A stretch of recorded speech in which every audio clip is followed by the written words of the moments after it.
we're so behind the eight ball in terms of getting things done. I mean, climate financing is one of it. Implementing adaptation strategies and projects, similarly mitigation measures, that by the time we make the sufficient progress to either begin to get close to adequately financed or begin to mobilize projects in more vulnerable parts of the world, certainly more so in the developing part of the world, things are getting worse. I mean, look at how things have amplified between last year and now we're beginning the summer in terms of warming.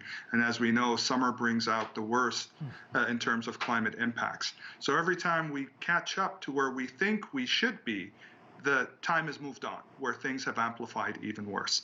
So with respect to the adaptation goal, the global goal in adaptation, it's a similar effect. We're seeing slowly more evidence of accelerating sea level rise impacts. We talked about the island nations in earlier conversation. Similarly, in terms of impacts to drought for water resources, and then that has a cascading effect for food security and food production.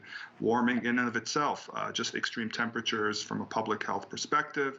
And similarly, when we think about warming of the oceans, that has generated a lot of storms. Look back a couple of months ago at this point, the storms that hit the Arabian Peninsula, completely out of season, as we expect those types of storms to happen later in the summer and beginning of the fall. So we're always behind in terms of getting things done compared to where it needs to be. And so I unfortunately see that being a trend moving forward unless we accelerate action and get really serious about doing something in terms of climate mitigation and adaptation.